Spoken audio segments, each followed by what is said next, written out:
at lunch. You are looking live. Live at lunch. Live at lunch with Ott and Hanny on 104.5 ESPN, Baton Rouge. What the hell's going on out here? Now, here's Jimmy Ott and Charles Hannegriff. For some reason or another, you sound a little taller on radio. Is it live?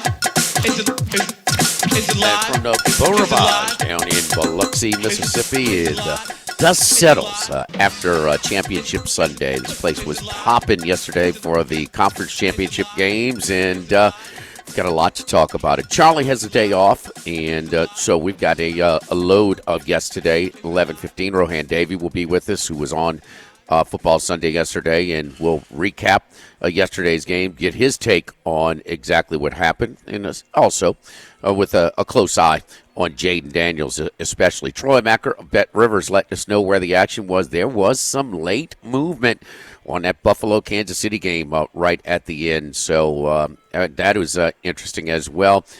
Boy, the recreational guys that come into bed, it was all overs. The unders never had a chance in yesterday's game. So, I mean, blasting the totals there. 61, well over the 49 in the late game. In the early game, 78, well over the 47 on that one. So Troy Macro let us know what at Bet Rivers how they did, and also if there's any early action for Super Bowl 59. So we'll have Greg Waddell from Action Network, formerly of Field of 68, talking college basketball. Great game in Auburn, Alabama, a 2-point game, and boy, about as bad of a meltdown as you can have in the Kansas-Houston game. Failing to just execute an inbounds play, both at the end of regulation and at the end of the first overtime, as Houston steals one in Fog Allen against the Kansas Jayhawks. Greg Waddell making some sense of this past college basketball weekend. And then we'll have Carl Johnson here at the Beau Rivage. Carl, the sportsbook manager here at the Beau Rivage, letting us know where it was. I know they were loaded down with Chiefs action. I'm not sure about the early game, a little bit more split there, but we will let you know how it went for them. Our teaser did hit yesterday. Philadelphia to pick it, and Buffalo plus 8.5, and so a pretty good day. And our buddy Will Clem with a 6-1 day on the show yesterday. All of his props, the two sides, and four out of 5 props. The only prop, Devontae Smith over 45.5. He finished with 45 yards, so got hooked for the only loss on that one. First we'll go in with the Kansas City-Buffalo game.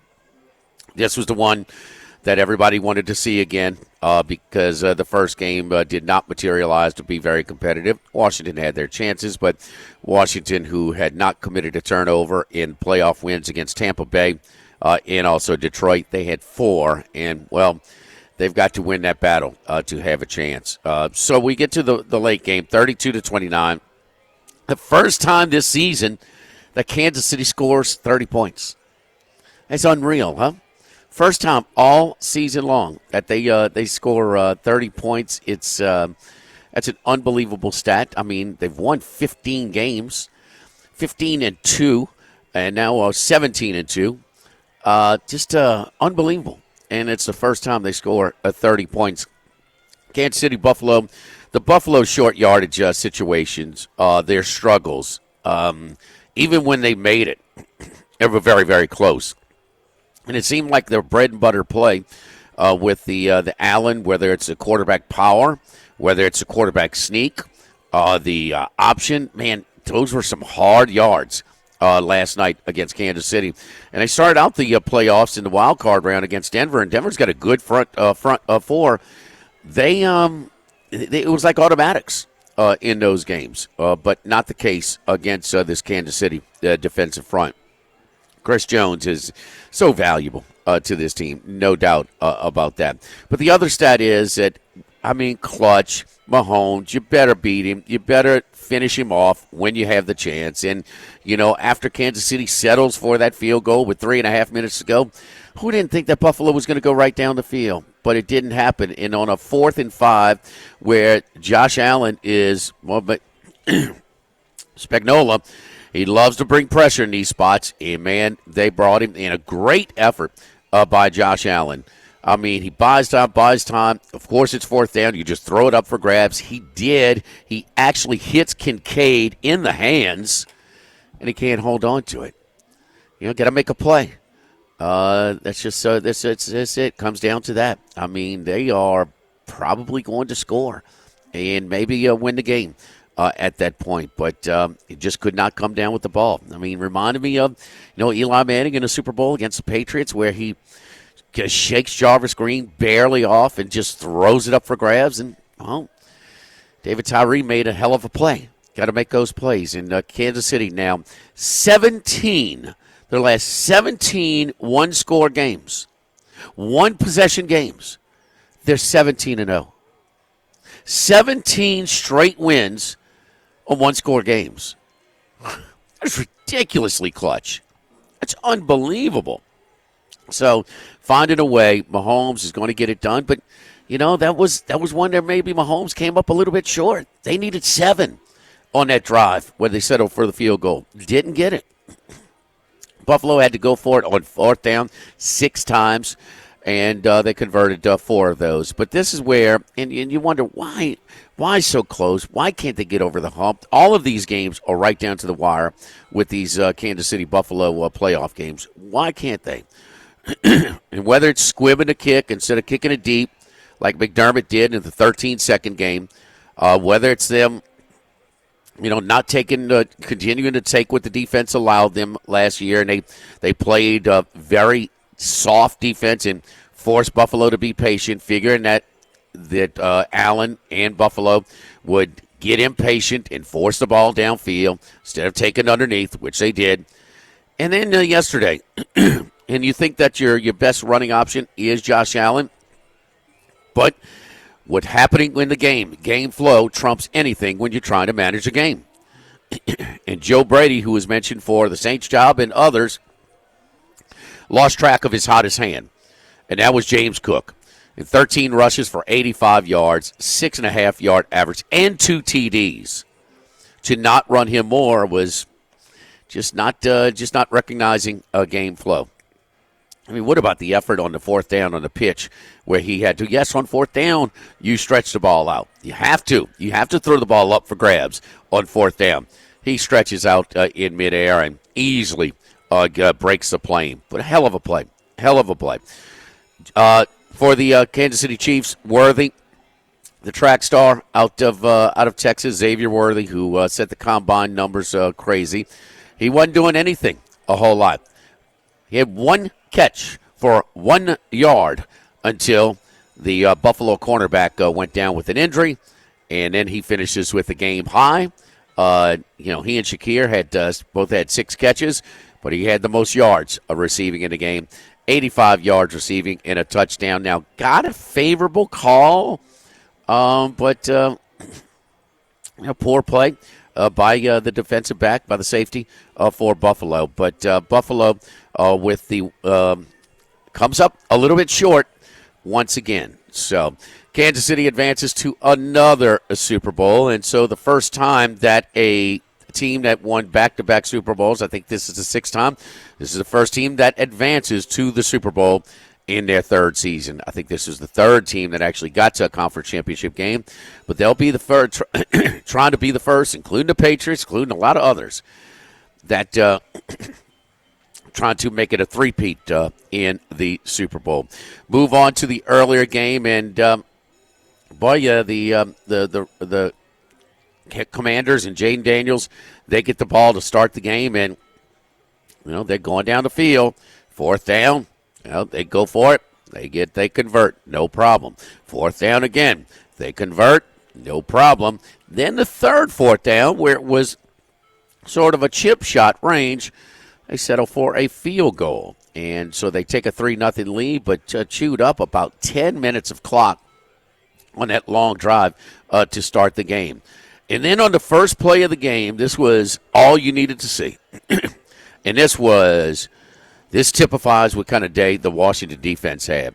I mean, a deep toss sweep to the left for Saquon Barkley, and this was lack of talent by Washington defensively. This is lack of effort. This is lack of physicality. This is a lack of football IQ as the angles are so bad. They ran themselves out of play. This was unbelievably bad. And it was just going to be a long, long day defensively for the Washington Commanders. Even with that, you had a 14-6 lead, and Philadelphia attempts with a struggling kicker, outdoors, tough conditions, a 55-yard field goal attempt. He's not close. They take advantage of the short field, go 55 yards. 2-point conversion was no good, but game on, 14-12. And, well, that's when the Washington turnovers began to pile up, and Philadelphia seemed like they cashed in every time. So pulling away at the end also, it was with a 21-0 Philadelphia fourth quarter to make the final score 55-23. Barkley is the best player on the field these days when the Eagles play. Hurts, when he can play solid ball, they're going to be tough. I thought maybe the biggest play was on fourth down, man-to-man situation. Washington comes with pressure. They came with pressure. Eagles did a great job of protection, and it was an easy throw, but it was I didn't say an easy throw, but it was an easy read to throw the ball up. A.J. Brown had beaten Marshawn Lattimore. Lattimore is trying to recover and get back, but Hurts puts the ball on the money, and instead of, fourth and short, they burned it for about a 35, 40-yard game. So key spot right there. Good read, good protection, and good execution for A.J. Brown to easily whoop and get the release against an aged and a struggling over-the-hill Marshawn Lattimore.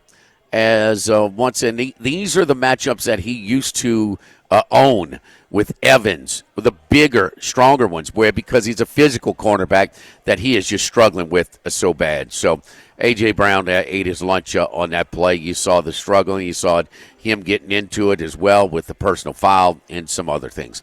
So we told you that the advanced line, that the AFC winner would be 1.5 over the Philadelphia Eagles. If they covered, they would be 4.5 over Washington. If Washington advanced, and that's where it was. It got to 2 for a second, but it is 1.5 right now for Super Bowl 59, Kansas City over Philadelphia. And, I mean, here we go. Mahomes, he was a dog in 3 straight playoff games last year. At Buffalo, dog, they win. At Baltimore, conference championship game, dog, they win. The Super Bowl on a neutral site against San Francisco, dog, they win. And now less than a field goal favorite yesterday and less than a field goal favorite in Super Bowl 59. At some point, 17 straight wins in one-score games. Here we go again. Wow. Unbelievable. Take our first time out. We're live here at the Beau Rivage. When we come back, Rohan Davey gives us his analysis of yesterday's conference championship games. Jordan Kitchens is back in the studio, pushing all the right buttons. The Beau Rivage, just a 2-hour drive, man. This is a great place to come and check out the games. And, man, if you don't have plans for the Super Bowl, they do have a cover charge, but the cover charge goes to your food and beverage minimum. So you can eat and drink what the cover charge is, but they want to make sure that you're going to spend a little money in here while you're here for 5 hours or so. And also the theater. The theater is first come, first serve. If you are if you have enough points, platinum, noir, and gold, maybe you can get in on the VIP ball in the ballroom for the game. So we've got TV set up in the lounge area as well. TVs set up in the golf area, the top golf area. So we've got plenty of accommodations to watch the Super Bowl in a couple of weeks right here at the Beau Rivage. We'll be here for that Sunday and Monday for Super Bowl weekend as well during our last shows of the football season. It's Live at Lunch, live at the Beau Rivage, 104.5 ESPN Baton Rouge.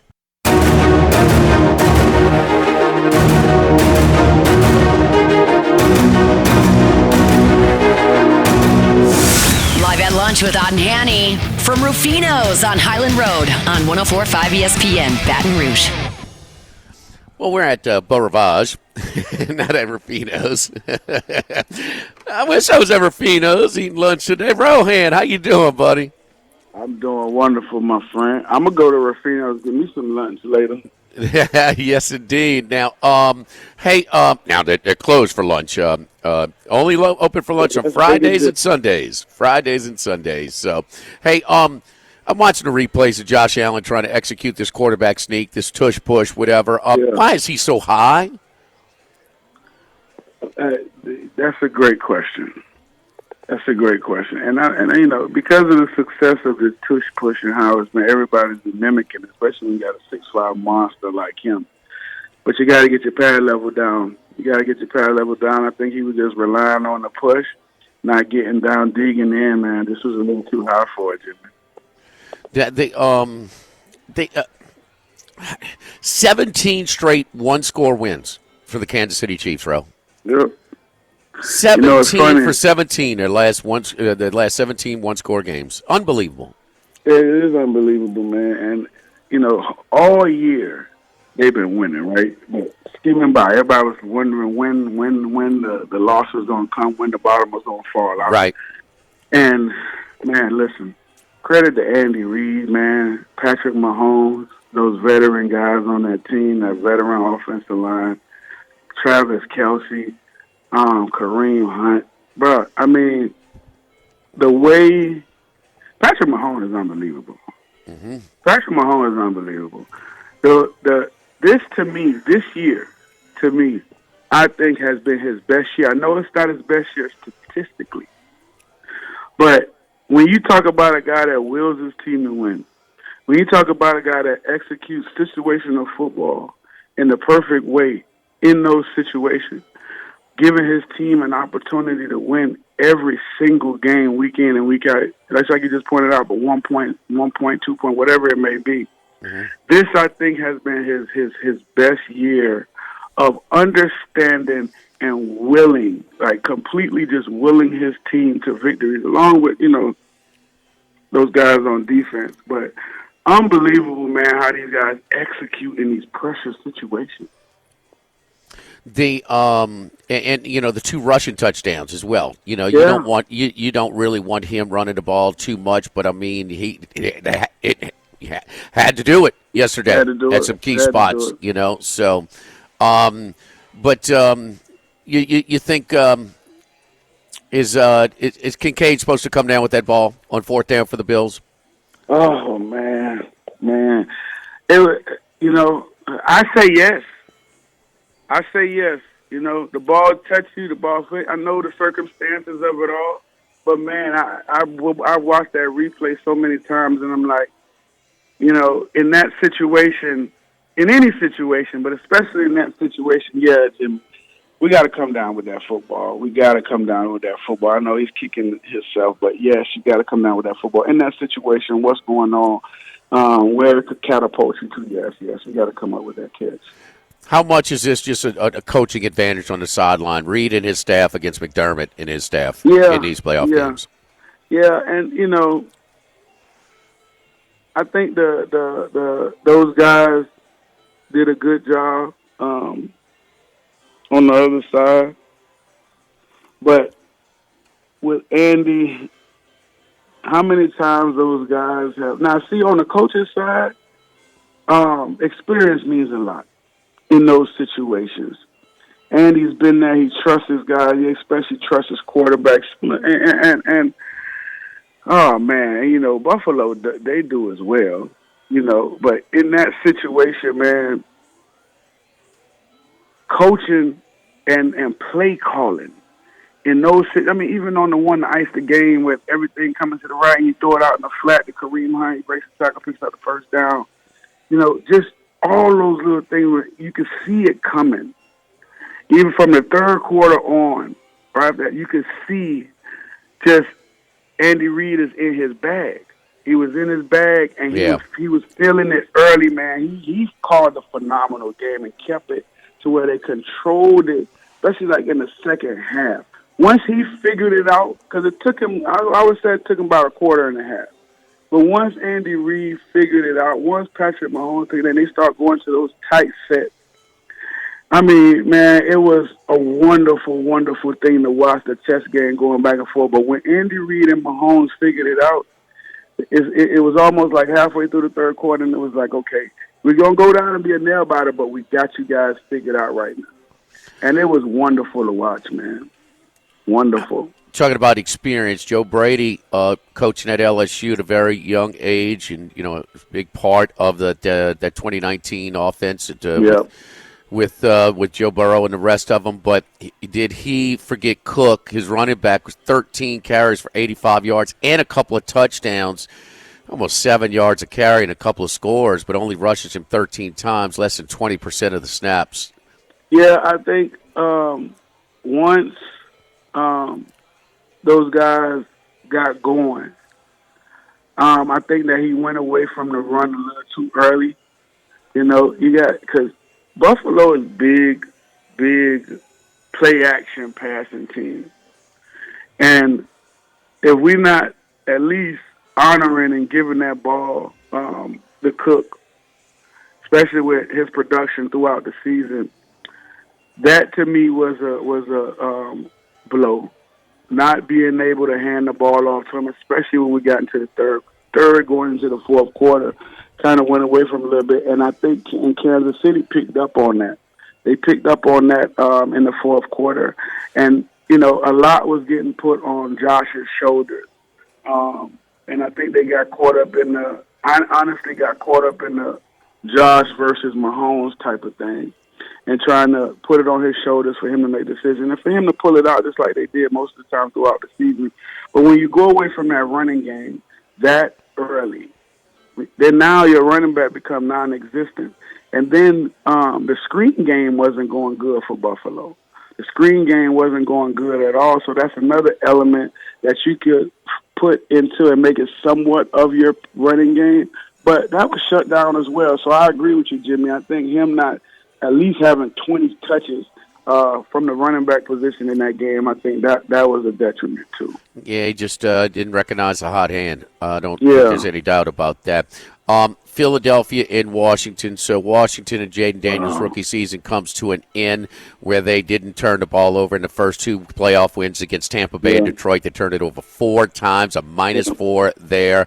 That raced away. But, boy, also, man, Washington's defense, who was average for the season, was way below average yesterday.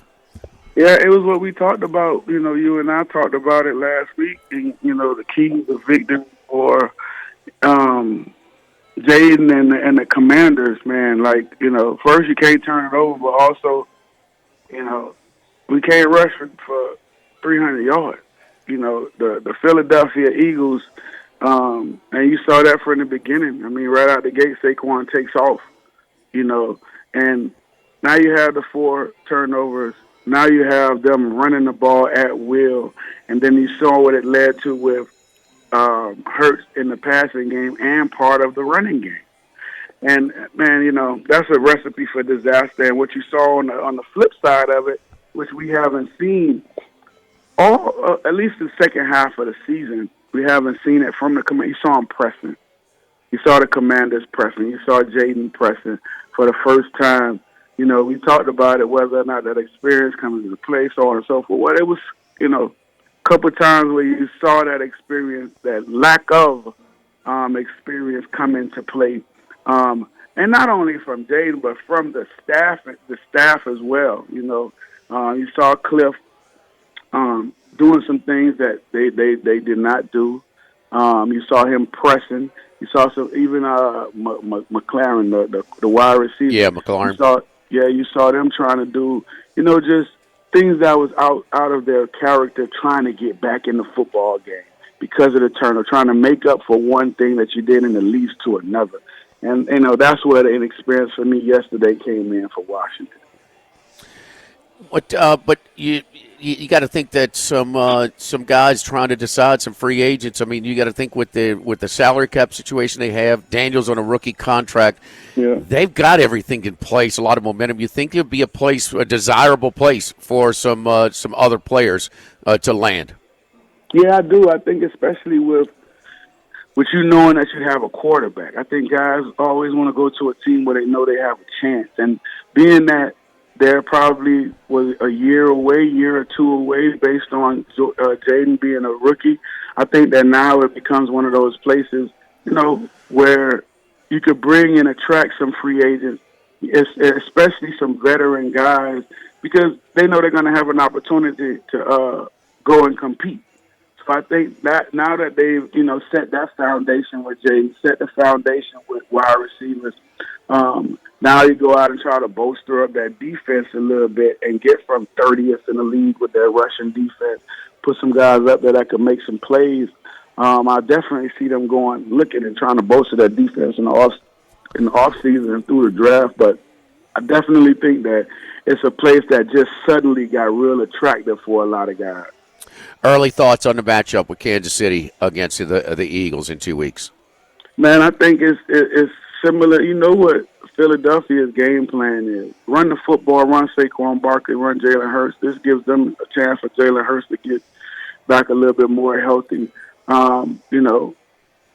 You got Chris Jones and them boys on the defensive line for Kansas City that's going to be applying pressure. Also with that Jay Daniels, man, they did a good job of rushing him yesterday. They didn't rush too far up the field and let him get out the pocket. They did a good job on his little jump outs when he always tried to jump out of the tackles. They was really honing in on that. They've seen him for a couple of times, so they really had a good game plan for him. Bro. Yeah, Daniels, man, he's still, boy, he's really good, man. Oh, God, yeah, coach. Coach. It just, if he's poised and he's this effective at it, it's just going to be, how much better is he going to get, bro? Oh, it's going to get better because he's going to get better people around him. Pocket's going to stay a little bit cleaner for him. He's going to understand situations like, the sky's the limit. The sky's the limit. Like you said the other day, I take him like this every year, but it's going to get better. It's going to get better, and fortunately enough for the Commanders, it's going to get better. I can't bet against Patrick Mahomes in the Super Bowl until somebody beat him, man. Yeah. I can't go against Patrick until somebody beat him, so I got the Chiefs in a close one. So just about 20 minutes ago, the coverage, the Cowboys press conference introducing Brian Schottenheimer as a new head coach is on over here at the Beau Rivage, so we're watching it. And Jerry Jones and Schottenheimer are fielding questions. Jerry Jones has talked about 98% of between he and Schottenheimer. Schottenheimer hasn't opened his mouth. It's been on for 20 minutes. It's all Jerry. They're sitting right next to each other, and Jerry's dominating the. Isn't that symbolic of just the way that thing is run? Oh, 100%, man, and that's why, the Jimmy Johnsons and the potential Jimmy Johnsons and these potential coaches that know, that's why they'll never go there. That's why they'll never go there, because Jerry would never relinquish control of anything. Yeah. Your general manager, president is introducing the head coach, but he hasn't spoken in 15 minutes. Where everybody wants to hear from him. But what it does is it also permeates throughout the team. And now you have guys that know, okay, you may be the head coach, but you don't hold no weight. Right. You know what I mean? You can tell us this and tell us that, but at the end of the day, you got to go holler at Jerry just to okay regular decisions that normal coaches can make. You can't do that. Whether it's personnel, whatever it is. So that's the problem with that Cowboys situation. And you hire from within somebody that you know, first of all, but then you also know that it's going to do your bidding and your calling. Not going to fight against you, not going to go against you because you put them in that position. So I don't get it to what, or is he doing that because maybe Dak liked him. Maybe Michael or whoever. Maybe that's to appease the superstars on your team. I don't know, but I definitely, that's not a job that you go in knowing that you have free reign to build a team and to do, the things that you normally do. You're going to have to consider Jerry Jones at every turn. 22 minutes and counting in a press conference, and Schottenheimer has not opened his mouth. That is crazy. Thank you, Ro. We appreciate it, brother. We will talk in a couple of weeks. We're off this Sunday for the off week for Football Sunday. We'll be back here at the Beau Rivage on Super Bowl Sunday. Thank you, bro. Appreciate you stepping in today. Absolutely, partner.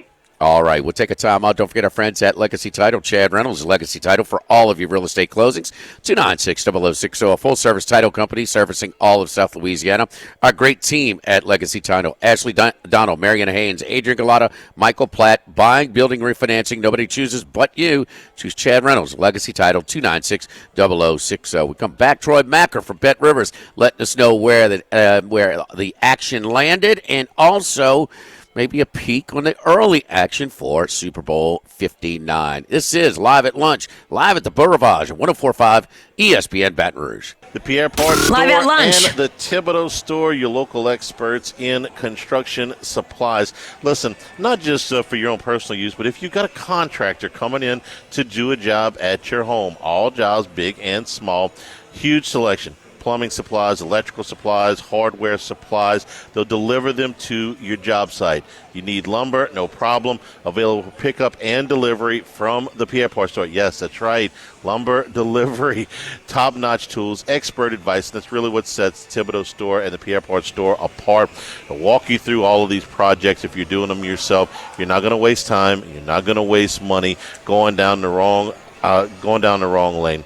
Thibodeau Store, 900 St. Patrick Highway in Thibodeau, also has a huge selection of grills, crawfish and jambalaya pods, cypress furniture, and fishing gear. So head on down 900 St. Patrick Highway in Thibodeau, and online at ThibodeauStore.com.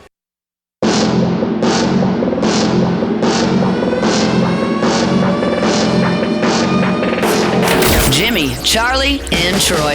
Three best buddies sitting around talking sports bets. Let's welcome in Troy Macker from Bet Rivers. All right, let's hook it up with Troy. Troy, so first of all, from a fan's perspective, your thoughts on your Washington football team, the Commanders, coming up short yesterday in Philadelphia? Yeah, it was a tough game. I mean, they were going to need to play B-plus at best and hope that the Eagles had a B-plus or worse performance, and I think that is a recipe for them to have a chance. You know, I thought they played not great. Certainly Jaden Daniels played well.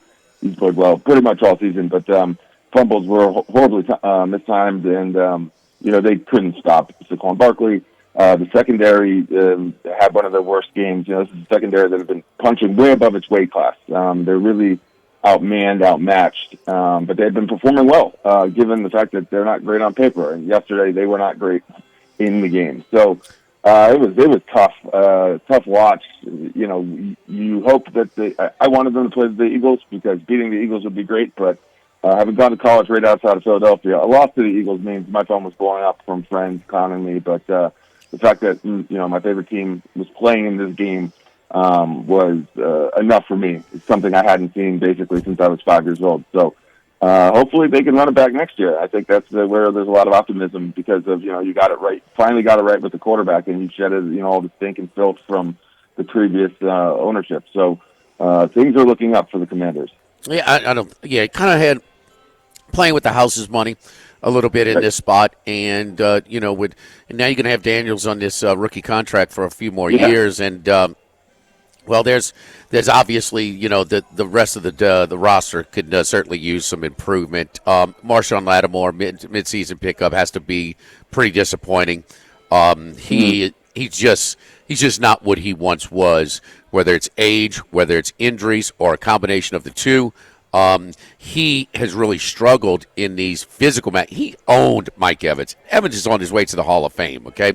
He's compiled a lot, in the consecutive 1,000-yard. He owned Evans. Evans averaged like 40 yards a game against him for their career until this past year. And then another one, A.J. Brown, just kind of pushed him off on that release, on that key fourth down reception down the left sideline. So he's had to be a disappointment. But, man, Troy, the first play from scrimmage on the toss sweep to Saquon, that was like a poor display of talent, a poor display of effort, a poor display of physicality. I mean, where was their IQ? The angles they were taking, that was disgustingly bad, by the Washington defense on that first play against Saquon. Saquon's great, but damn, that was ugly. Yeah, absolutely. He ran right past where Deron Payne usually plays, who was, a late scratch from the game. Saquon is an amazing player, but that was not good. The tackling, that's the type of tackling or lack of tackling we've seen over the last decade, but this team is markedly different this year. It was very tough to watch, and the fumbles really were heartbreaking. Yeah. But that's the reason they had so much success this year is because they didn't turn the ball over, and they stayed on the field on third downs and fourth downs, and they got off the field on defense on third down and fourth down. They couldn't do that yesterday. I think a lot of people were hoping that Jalen Hurts was a little bit more injured than we were led to believe. He played great. He looked pretty healthy. Yeah. Yeah. So, the Eagles are a tough team. When they're healthy and they're clicking on all cylinders, they're one of the 2-3 best teams in the NFL, and they have a chance to go out and prove in 2 weeks that they're the best team in the NFL.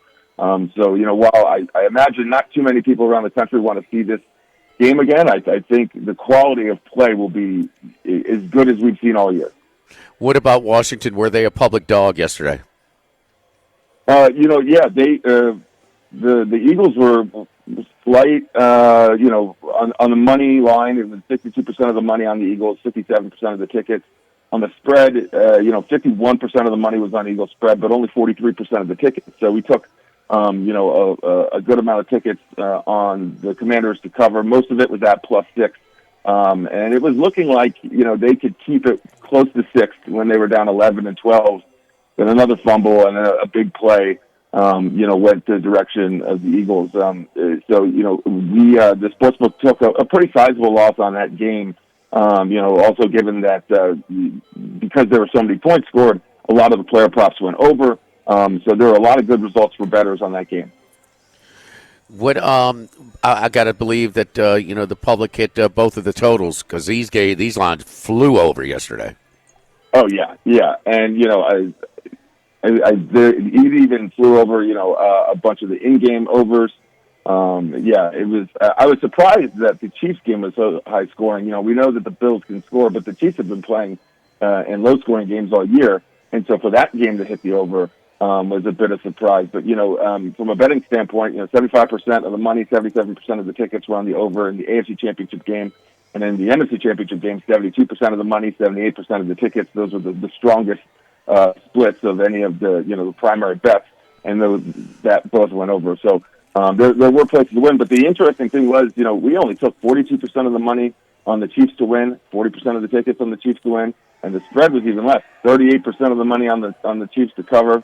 And 35% of the tickets. So, we had people backing Buffalo. I think they're one of America's teams. People really wanted to see them break through and beat Pat Mahomes. I think obviously bettors are tiring of the Chiefs. So that was a huge win for the sportsbook because of how much money came in on the Bills. In just I think the game maybe closed at 2, but it was 1.5 for most of the week. I got it was 2, but I thought some real late Buffalo action. It got down to 1. Minus Really? 110. Both yes. At where we're doing the show on the Gulf Coast. Yeah. So that was. I was just wondering if that was kind of universal. You know how in some of these games you can get splintered action. One particular book might have, and so late it was. Unless you're really watching it like I was, and kind of holding off. And I like to wait till kind of the last minute to make my plays because I like to fade the late walk-up extra recreational action. So, no, I get -1, -110 pretty late on Kansas City. Oh, that's good, yeah. And there'll be some good numbers coming out on the Super Bowl. This, I think, the exact matchup.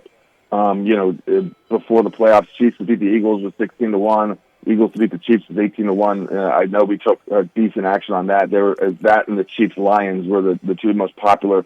The book will be rooting for the Eagles in the Super Bowl solely from a future standpoint, even though we took a sizable amount of money and tickets. But 5th most tickets on Eagles Super Bowl futures, and I believe 3rd most money. But the Chiefs were number 1 in both those categories. High 6-figure handle on Chiefs Super Bowl futures. and upwards of 20,000 tickets on Chiefs Super Bowl futures. So it's not going to be a good result for either of us, for either team wins, but the Eagles winning will be a little bit less of blood loss for the book. That's interesting because, again, we were on the Gulf Coast, and we had the manager on with us yesterday, and he said they're good. They had a lot of Lions and Ravens liability, which, they kind of knocked out. So number 1 and number 3 was the most liability. Super Bowl was Kansas City and Philadelphia, huh? Yeah, with Detroit being number 2 and Baltimore being number 4. Okay. And are we getting any early action on the spread itself that opened up 1.5? I gather that Bet Rivers opened it up at 1.5, right? Yeah, it did. The look-ahead line was 1.5, and then when the game ended, when the Bills game ended, it was 1.5. But this morning, it's since moved to Chiefs -2. And right now we've already taken a decent chunk of money and tickets on this game, obviously. But 73% of the money and 65% of the tickets are on the Eagles. And on the money line, 64% of money on the Chiefs, 56% of tickets on the Eagles. So we're going to see a lot of Eagles action, I think. Certainly having a big presence in the state of Pennsylvania, Bet Rivers does, is big. But then also there's just a public sentiment that people are tired of the Chiefs. And while the Eagles have been there a lot, and we obviously know what people's thoughts of Philadelphia sports teams and their fans, I think from a money standpoint, we will see more money on the Eagles. So from that, we may be rooting for the Chiefs to win the game, even though because we took such a sizable amount of action on their futures, that may cancel each other out. Troy, you've got about 30 seconds. So any highlights for the college basketball weekend this past weekend? Yeah, I think the games in the SEC were, really, really strong. Auburn and Tennessee are two of the best teams in the country. And something else, not in the SEC, but in the whereabouts is Cooper Flag. He's amazing. Duke, was down big at Wake Forest. This Duke team is very, very good. But right now, if I had to peg anyone, I really like Auburn. I know they've had some off-the-court issues. They're going to continue to have some off-the-court issues, but they're so hard on the court. And, when Johnny Broom's healthy, I think he's the best player in the country. Yeah, man, that was a wild game, man. Wake Forest was down big and stormed back and took a 6-7 point lead, and then Cooper Flagan really handled them. And boy, you got to have a tough beat too if you had Arizona State plus the points, had the lead, catching 10 with 5:15 to go, and lose by 15. I mean, God.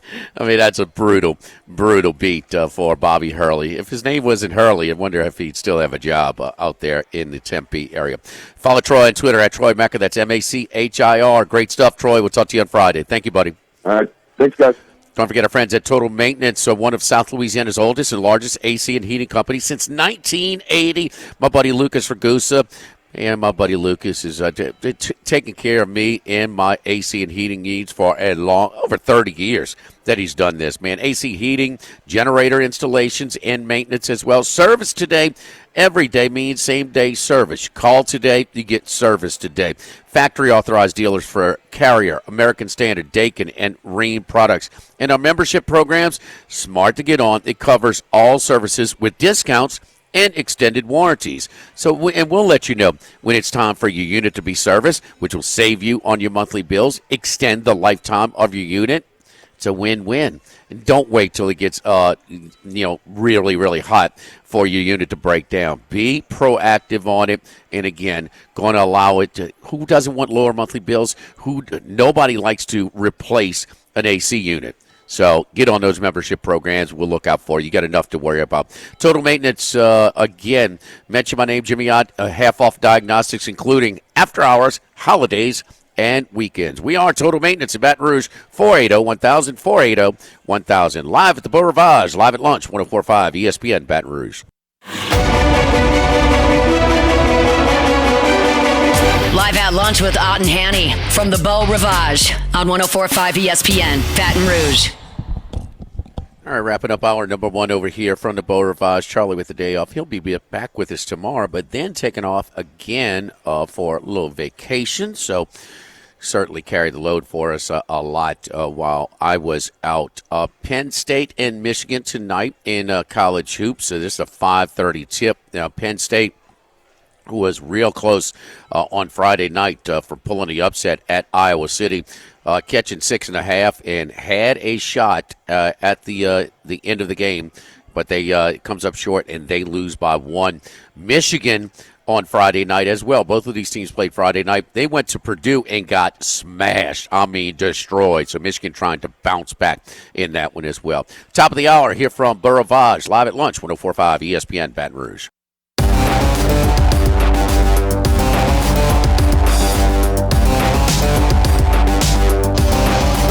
Live at lunch with Ott and Hanny from the Beau Rivage on 104.5 ESPN Baton Rouge.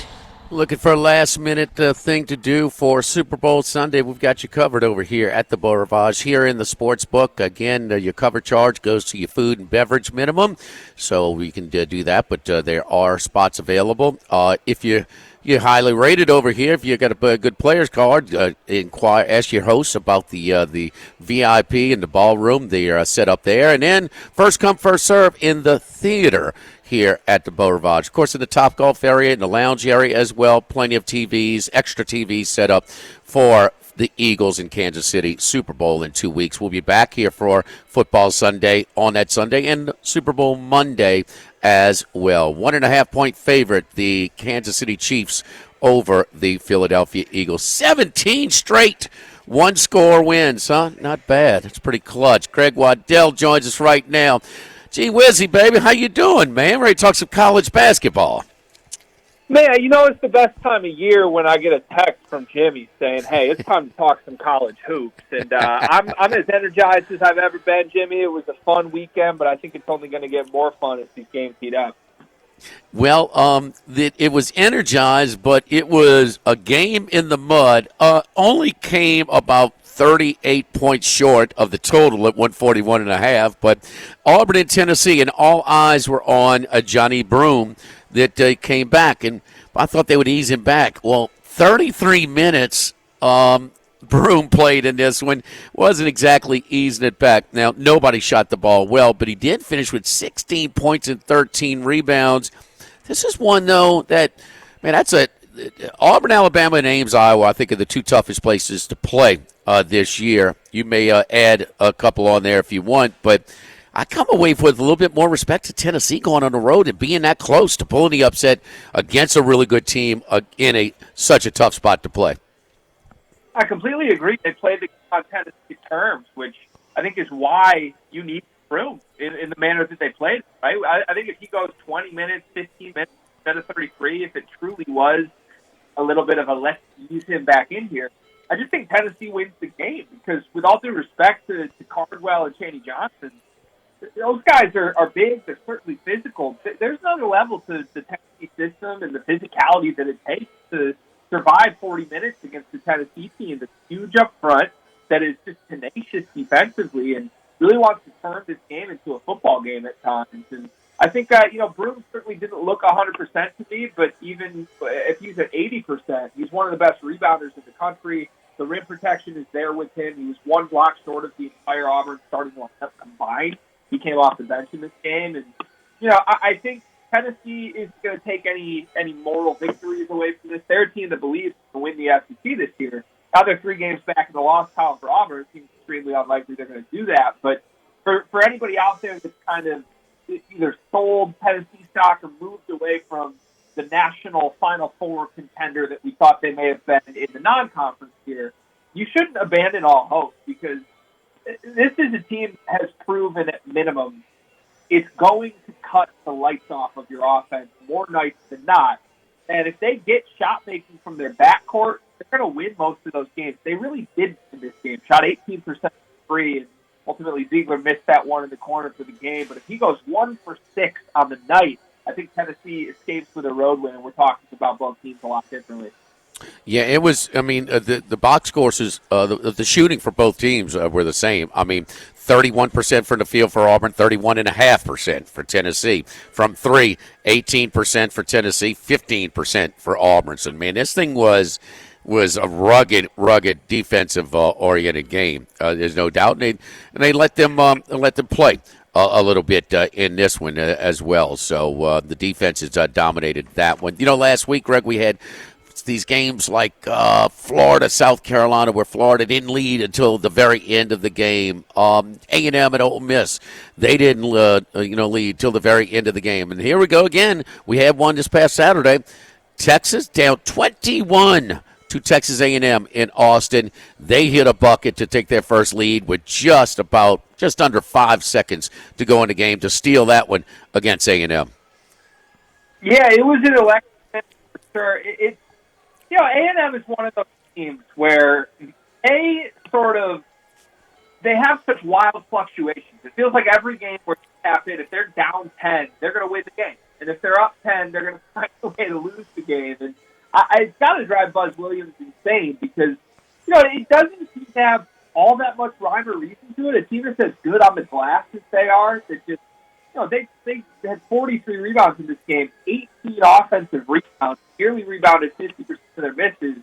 You're not supposed to be vulnerable to losing a game like that, especially when you make your shots. And they shot 52% from three in this game. Wade Taylor, he's kind of flipped the coin, is he on or off? And he was on in this game. So, it's a marvelous win for Texas, a team that I think really still has quite a few questions. But one thing you can't question is Trey Johnson. That man is an NBA player in the college basketball form. And this freshman class, top to bottom, gets a lot of praise that it deserves. But Johnson has kind of gone under the radar, at least nationally, relative to the Rutgers duo and Super Flag. He may be the most pure scorer of all four of those guys that I just mentioned. He can score at all three levels. He's got the free throw line 10 times in this game. And as long as he's available and going, full go, I mean, Texas is going to be in games against the very best opponents in the SEC. And at least on this weekend, it was enough for them to overcome a game that, quite frankly, I didn't think they should have been in. After A&M builds an 18-point halftime lead, it should be lights out with how physical they are, and somehow, some way, the shot makers of the Longhorns kept them alive. What do you make of Kentucky getting tripped up on the road again against Vanderbilt here? They trailed big and then looked like they had control of the game, and then they let it slip away from them again. Yeah, after the game, Jackson Robinson said, well, we got punched in the mouth.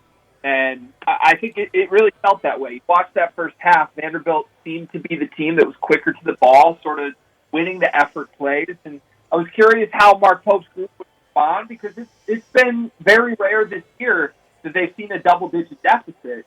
And they responded. I mean, they answered that bell. They built a 7-point lead the second half just to erase a 14-point halftime deficit. So I was impressed with the fight from Kentucky. I don't doubt at all that Mark Pope is going to get the most out of this team on a night-to-night basis. The problem for me with Kentucky is that they are so three-point reliant. And we saw that in waves this game. They really weren't making shots early. They went nuclear in the beginning of the second half, and that's when they erased the lead. But two things are true with this team that aren't going away. They're going to be prolific from outside, from three-point range, and they're going to really struggle defensively. I mean, this team has been outside the top 150 nationally for the better part of 2 months. History tells us teams of that profile do not deserve your trust in the NCAA tournament. And I think there's been a lot of feel-good butterflies to this Kentucky program this year, just because it's a likable group and Pope has exceeded everybody's expectations. But as the season goes on, they're 3-3 in conference play right now. I'm not looking to scoop up any Kentucky stock right now. It's funny because I was down on the coast of the Borough and watching the game with some folks, some Kentucky basketball fans, and I'm like, man, it's too many easy buckets for Vanderbilt in the important stretches of the game. I mean, they're just really some defensive breakdowns. So I love the ball movement that Pope has. I think that, man, I could tell you what, you watch Arkansas play, you watch Kentucky. Kentucky's a better coached team. There's no doubt about that. And he's kind of taking that ball movement that BYU, that constant ball movement, good spacing, but on the defensive end, man, just way too many easy buckets that they gave up in Vanderbilt. But as wrapping up the SEC, though, Greg, I mean, what teams you think, they're going to have 11 or 12 that are in it. I mean, they're on the pace to have the best conference RPI in the history of the damn sport, and most of the non-conference work is done, so that is kind of done as well. But would separate the teams as far as the teams that could maybe cut down the nets and maybe the teams that just go maybe win a game or two in a tournament. Yeah, I think Auburn and Alabama still feel like legitimate national title contenders to me, and Tennessee's right on the verge. I'm not really shying away from those three as the class of this conference. I think Florida's earned the right to be in that conversation, and anytime you're 18-2 through 20 games, you can't knock that whatsoever. To me, I think they've run a little bit hot. You go through their non-conference, they really weren't tested at all. And that home loss to Missouri is the one that sticks out to me as the scary result. But Florida's A game is as good as the three teams that I mentioned at the top, so they're not far off. But as you mentioned, everybody outside of those four, I think there's a bunch of teams with second weekend hopes here. I mean, you look at a team like Ole Miss, Texas A&M, even a Mississippi State, even Kentucky if they catch fire in the right matchups. There's a bunch of teams here that are potent enough to win multiple games in March. But I think it comes back to the elite defenses here. Auburn and Tennessee are so good on that end. Alabama's got some Mark Spears questions to figure out with his emotional benching this weekend. I didn't like to see that. But the fact that they're winning games with him seemingly up and down seems to bode well if Nate Oates can get him right by the tournament. Interesting. Greg, one of my pet peeves, why doesn't anybody set picks or screens when trying to inbound the pass? See, Greg, in football, picks are illegal for an offense to run, and they still run them, okay? Picks are legal in basketball, and you won't run them when you try to complete a pass, inbound a pass? What is the deal? What was that from a Hall of Fame coach in Kansas of closing out regulation and overtime? Their inability to inbound the basketball, no pick set, just run to an area. That was unbelievable, that game away to Houston. Yeah, to quote my wife every time she gets dressed up to go to book club, quote, "It's fun to get cute." And that's what Bill Self did here. I mean, you've got a veteran team. Hunter Dickinson and DeJuan Harris are supposed to be the core of this group. Harris started in a national championship game. Hunter Dickinson's in what seems like his 7th year in a college basketball uniform. Yeah.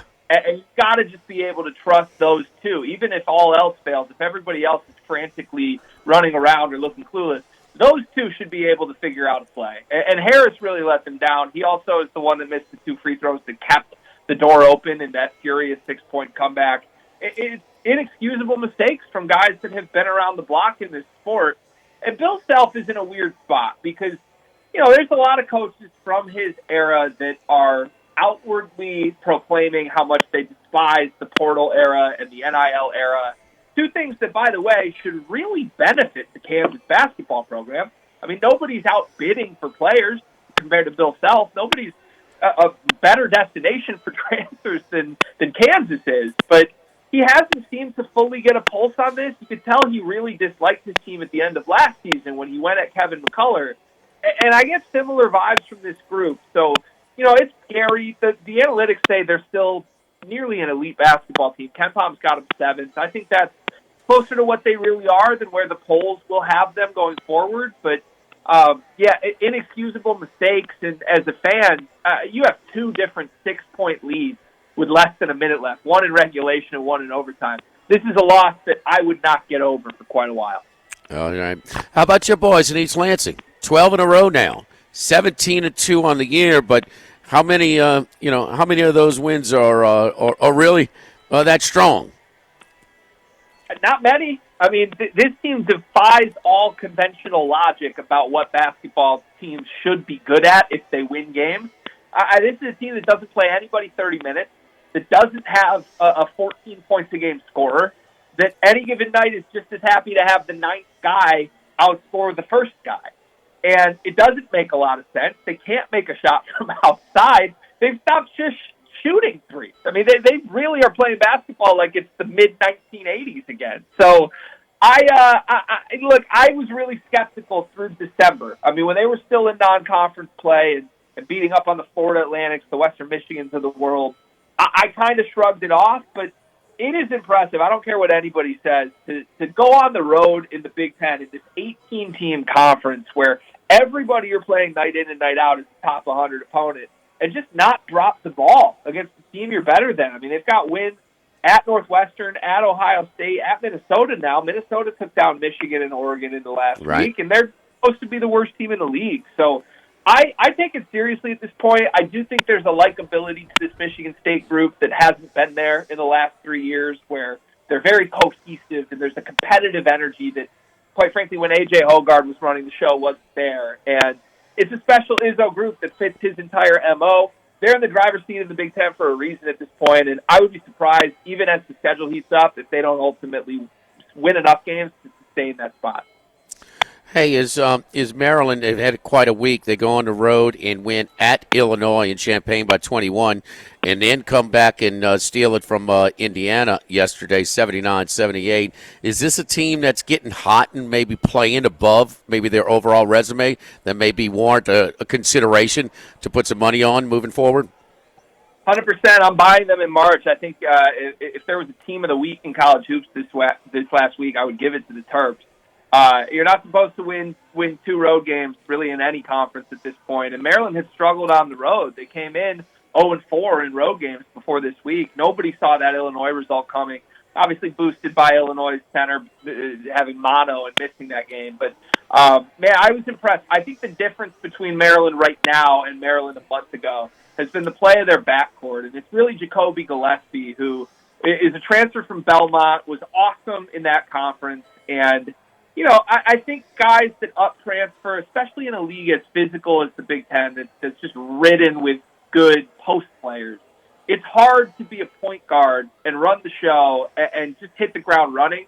I mean, we've seen players like Jalen Pickett, Tyson Walker, who have become first-team all-conference guys in year 2 or year 3 in their transfer program. Year 1 usually takes an adjustment, and I think Gillespie has sort of hit that wall already and come out on the other side of it.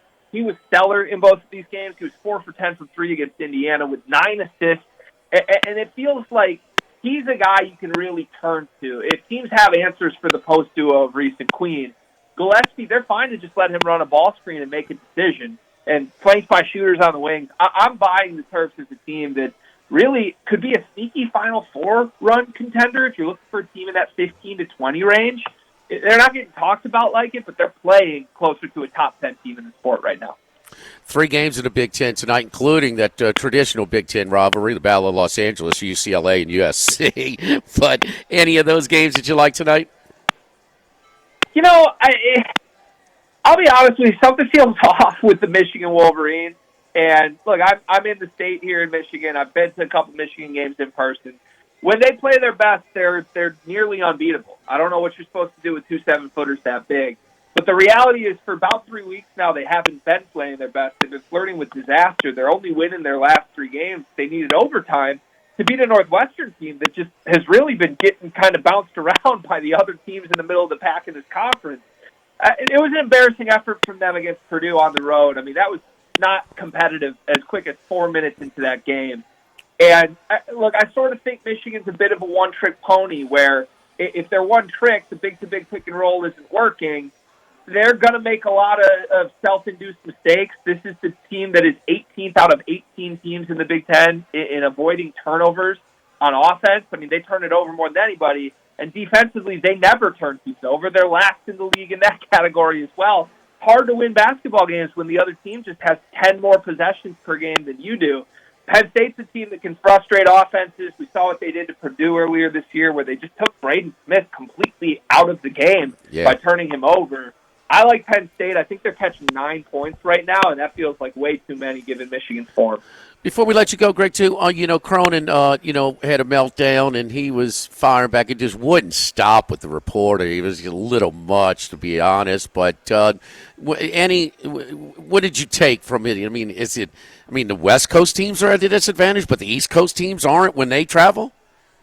Yeah, I do my best to ignore most Mick Cronin quotes, to be honest with you, these last couple of years. It's not my cup of tea. I respect what he's done, and the Final Four run he had at UCLA quickly into his tenure is one of the more impressive turnarounds midseason we've seen from a team in recent memory. So respect where respect is due. It's just tiring for me. And, look, that program, that place, has every excuse in the world to be distracted right now given the wildfires in California. And I believe Mick talked about issues in his neighborhood and just not knowing if people in their personal lives were okay.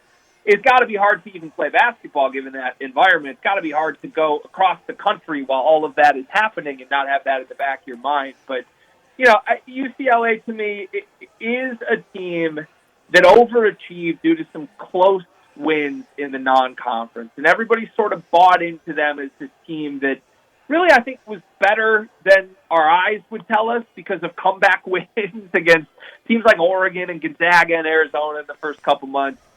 This team is every bit the team that lost to New Mexico on a neutral on the second night of the season. This is a team that, got pieced up by 16 points to Michigan. You've got to take the full picture in here. And, their guard play just isn't good enough on most nights in the Big Ten for me. They've got a lot of depth, a lot of toughness, but not a lot of star power. And in a weird way, they're kind of the bizarro world Michigan State, where you see Michigan State, it doesn't matter that they don't have a star. They can win with defense and togetherness.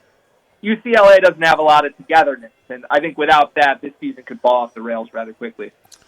Follow Greg on Twitter or X at GWizzy12, at GWizzy12. Great stuff on his account as well. And always fun, man. We make this a regularity getting back as we kind of transition from football into basketball. Good luck to you, Greg, man. Thanks for coming on. We'll talk to you soon. Yes, sir. Thanks, Jimmy. All right, my buddy Greg Waddell from the Action Network and big college hoops guy, no doubt about it. Don't forget our friends over at Los Reyes Mexican Grill on Lee, just off of Nicholson, man. Start off with the tortilla chicken soup or different salads that they have over there. Quesadillas, enchiladas, tamales, burritos, a little bit of everything. They do a great guacamole. Love getting up. They do one, too, is the brisket tacos. But they also do the gyros tacos, sliced beef and lamb tacos garnished with red onions, tomatoes, queso fresca, and pepino crema sauce, served with the rice and your choice of beans, shrimp tacos, fish tacos, you name it. Got all kinds of great stuff. It is more than affordable. They have a great happy hour, 2:30 to 6:30, 7 days a week. And always friendly. There are three TVs behind the bar. They'll put on all the games that you want to watch anytime. Los Reyes Mexican Grill on Lee, just off of Nicholson. Tell our buddy Scott and Kyle we said hello from 104.5 ESPN Baton Rouge. Live at the Beau Rivage, live at lunch, 104.5 ESPN Baton Rouge. Live at lunch with Ott and Hanny from the Beau Rivage on 104.5 ESPN Baton Rouge. Just a few minutes, we will hook up with Carl Johnson, sportsbook manager over here at the Beau Rivage, and see how they did on Conference Championship Sunday. So, no doubt it was, the weather throughout the weekend, really lightened the crowd over here, but they all showed up for the football games on yesterday. So this place was packed. So it was all at once. So it was a great place to take in the game. There's no doubt. I think that, Carl, they had the numbers, and also one of their impact players was on Kansas City yesterday. So we'll get the report from him yesterday. Because of the weather last week, too, the Fairgrounds is racing today. They are just a few minutes from starting their card, so they missed a day of racing because of the snow and the weather last week. So they're making up a day today on this Monday, so over down in New Orleans. So Super Bowl 59, the Chiefs, again, they got 64% of the money line is on the Chiefs right now at Bet Rivers. 56% of the tickets are on the Eagles, so a little bit spread there. 70th on the spread, 73% of the money, and 65% of the tickets are on the Eagles early on. Just can't get enough of betting against Kansas City, huh? And so the totals, 88% of the money and 85% of the tickets are on the over, with both the conference championship games sailing over the over yesterday. Not even close. That's understandable that that big a disparity. That's a ton on a Super Bowl. 49.5, 88% of the money, 85% of the tickets are on the over this week. We do have some pretty good games in college basketball. tonight, though. We broke down a couple for you with Greg Waddell, but 3 in the Big Ten, and that early game at 5:30 with Penn State and Michigan. I like Penn State as well. 9.5 is a lot. Dusty May and his crew got it smoked. Now they'll rebound, but 9.5 is an awful lot in that one. UCLA and USC might have to take the USC Trojans in that one. So that's at 9 o'clock on FS1. Then Iowa State and Arizona. Iowa State making that Arizona swing, Monday swing in Tempe and Tucson. The Hawkeyes are underdog. Number 3 team in the country are underdog in Tucson by 2.5 tonight against the Arizona Wildcats. Take a timeout. We'll come back. Jack Johnson, sportsbook manager Carl Johnson here at the Beau Rivage. Live at lunch. Live at the Beau Rivage on 104.5 ESPN Baton Rouge.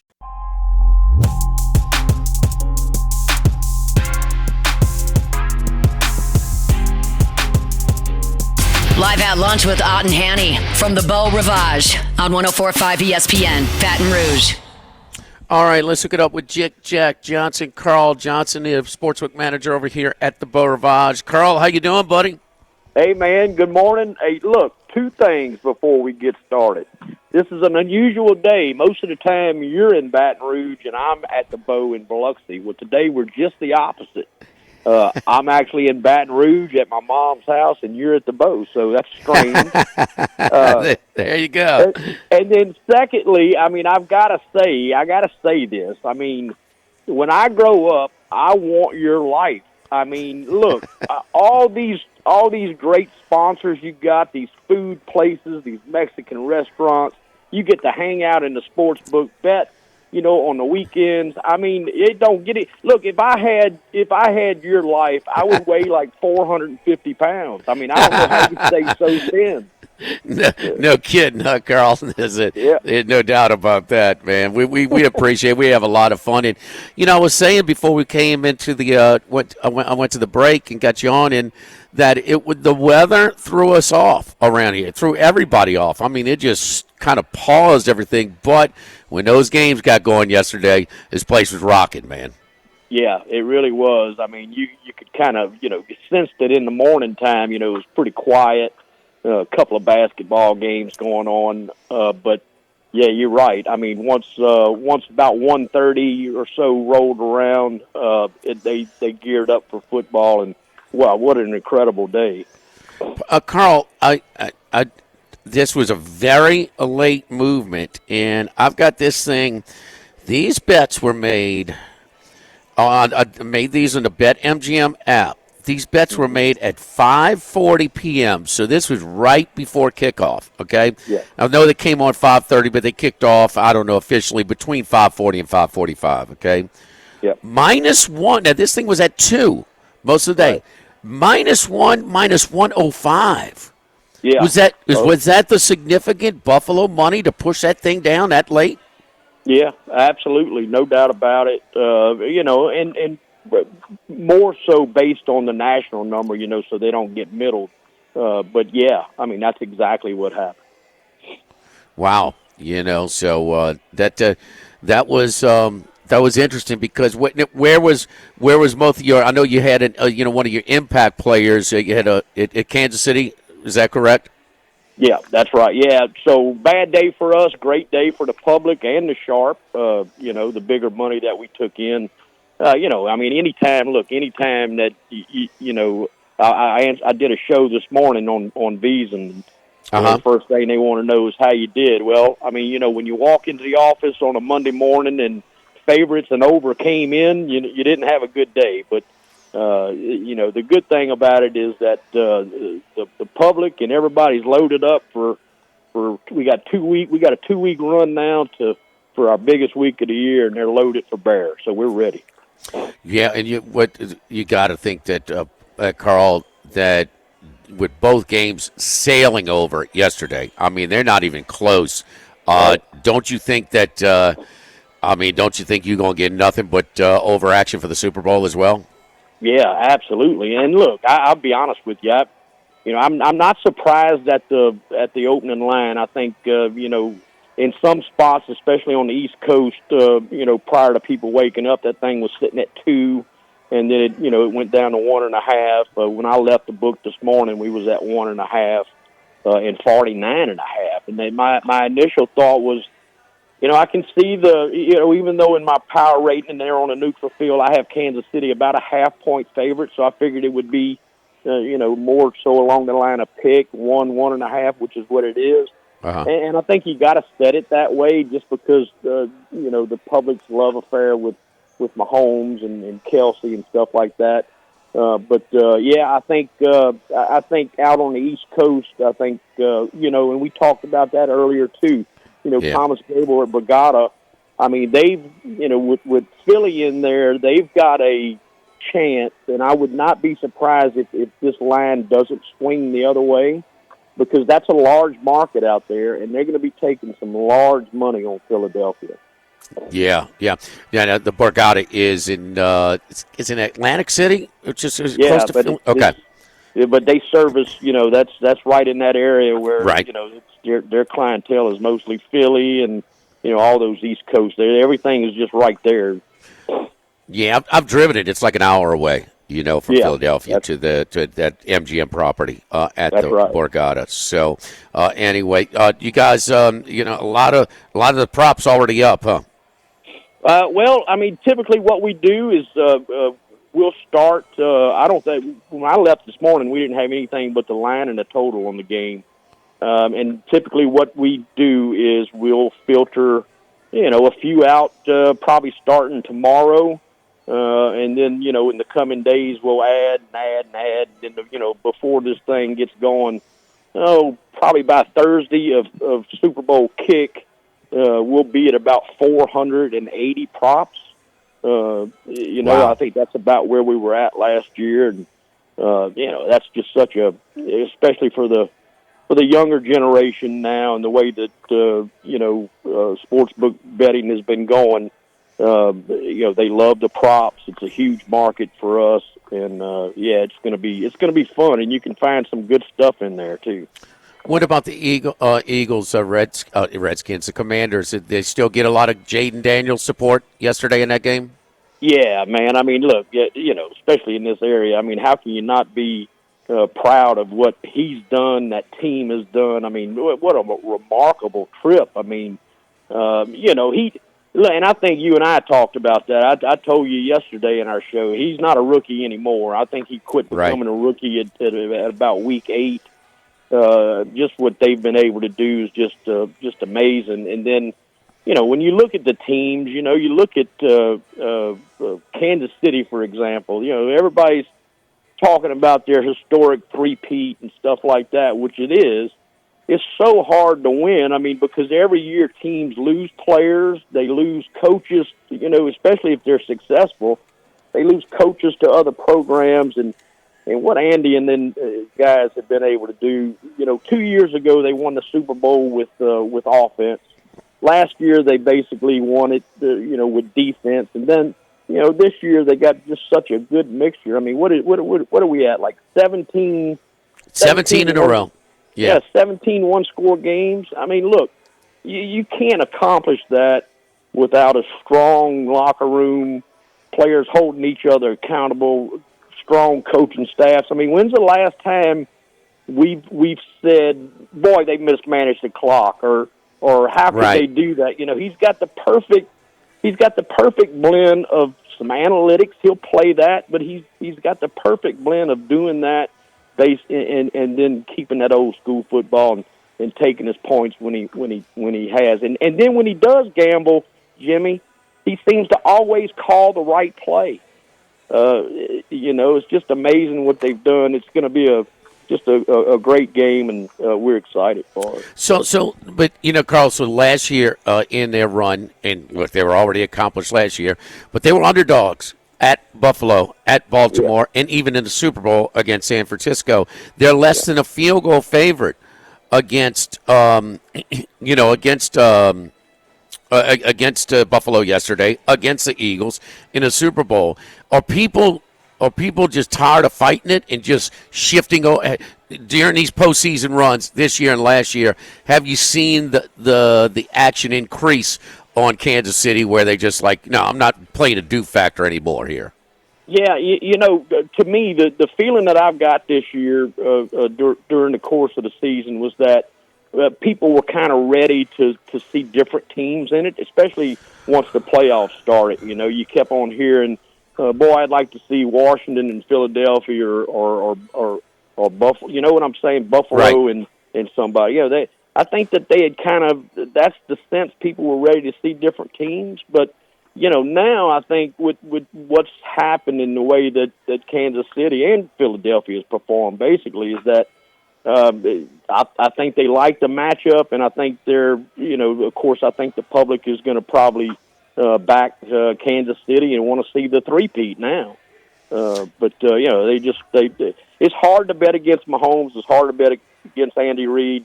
But they're playing, Saquon and those Eagles. I mean, it's just going to be should be a great game. And I think the 49.5 is way short of what I thought it would be. I thought we would see it open at about 52, 53, and I think it'll eventually get there too. And that's interesting. I think the early action is the permanent. But when they push it up, even though they know that a lot of times it keeps the odds makers from really pushing that number up because they're worried that they're going to hit a number that is sharp. A big money player will come back and bet the other side, right? Yeah, absolutely. But I think they got some room there, and like I said, I think the most interesting thing about what you're going to see on this line movement is going to be dictated by that East Coast market. It's a huge market out there, and they got their team in there, and they can swing it. Detroit's another market. If the Lions would have got in there, they could have swung the market. It's a whole lot different than if you get like a Green Bay in there. They don't have a whole lot of regional books in that area. Not a big market.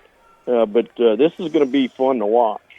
So, Bo Ravage, if you don't have plans for the Super Bowl, get a room that Sunday night, Saturday, Sunday. We've got a room that is a cover charge in the sportsbook area, but you'll have a reserved seat, and your cover charge goes to your food and beverage. So it's a food and beverage minimum requirement that you have here. And so, to secure your spot, if you got a decent enough rating as on your player's card, contact your host about the VIP party in the ballroom. And then the theater, Carl, is first come, first serve. And not just the theater, but also, with the 875 Lounge, they had extra TVs yesterday. Top Golf has great TVs. They're doing some things in that area as well. So there's extra TVs to accommodate wherever you may be and wherever you want to take in. It's just a matter of what different level and what different, how you want to reserve seat. You want to just kind of find your own place. But a lot of different options. The whole property will be devoted to, making people accommodated to watch some Super Bowl.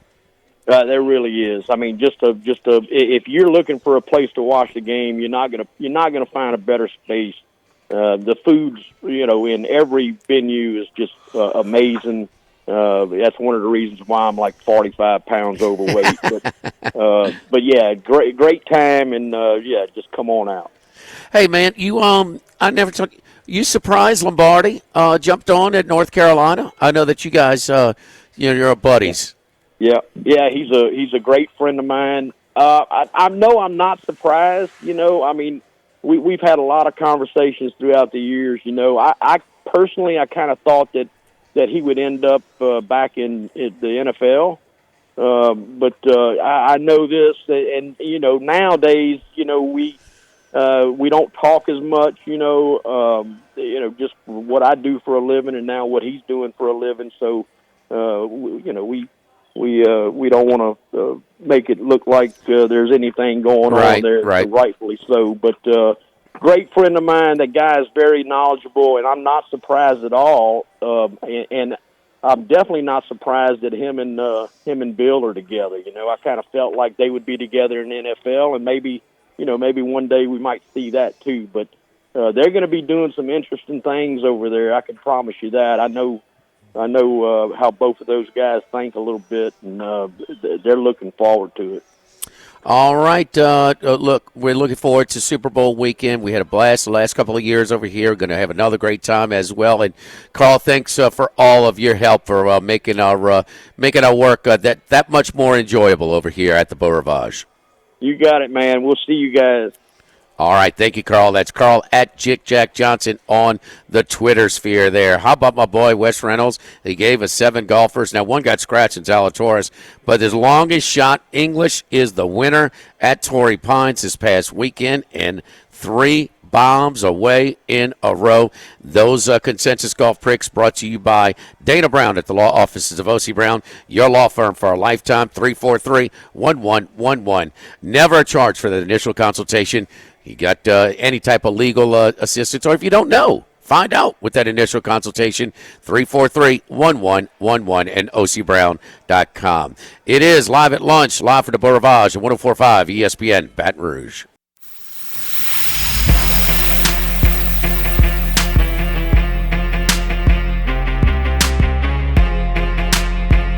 Live at Lunch with Ott and Hanny from the Beau Rivage on 104.5 ESPN Baton Rouge.